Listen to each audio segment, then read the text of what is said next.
प्रायश्चित की अंतिम यात्रा।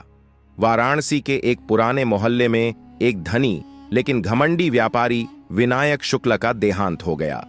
जीवन भर उसने छल कपट और लालच से दौलत कमाई थी, परंतु मृत्यु के बाद उसका शरीर तो शांति से गया, आत्मा नहीं। श्मशान की रात जब पंडित रघुनाथ अंतिम क्रियाएं कर रहे थे, तभी हवा में एक अजीब कंपन हुआ। अग्नि शांत हो गई। तभी विनायक की आत्मा प्रकट हुई, भयभीत, व्याकुल और बंधी हुई सी। पंडित जी, आत्मा चीखी, मैं कहां हूं?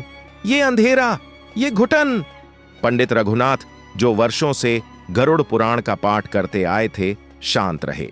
उन्होंने अग्नि को फिर प्रज्वलित किया और गरुड़ पुराण का पाठ प्रारंभ किया। जैसे जैसे पाठ बढ़ा, कमरे में दिव्य प्रकाश फैला।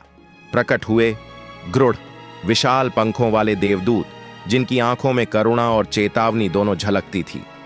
विनायक, गरुड़ बोले, तेरे कर्मों का लेखा जोखा तुझे अब दिखेगा। अचानक विनायक की आत्मा को एक दूसरी दुनिया में खींचा गया, जहां पापों के अनुसार आत्माएं दंड भुगत रही थीं। कोई अग्नि में जल रहा था, कोई कांटों पर रेंग रहा था। विनायक की आंखों में भय उतर आया। मैंने क्या इतना बुरा किया था? उसने गरुड़ से पूछा। तेरा हर वह पल जो तूने स्वार्थ से जिया, अब तू उसे महसूस करेगा।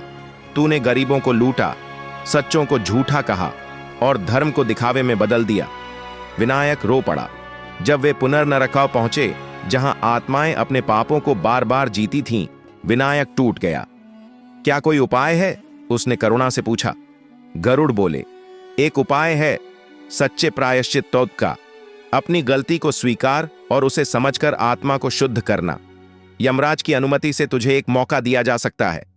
तभी दिव्य प्रकाश फैला और विनायक को एक शुद्धि क्षेत्र में ले जाया गया, एक जगह जहां आत्माएं प्रायश्चित के बाद जन्म की ओर लौटती थीं। विनायक की आत्मा ने हाथ जोड़ लिए। यदि मुझे फिर से जन्म मिले तो मैं सेवा, सत्य और करुणा से जीऊंगा।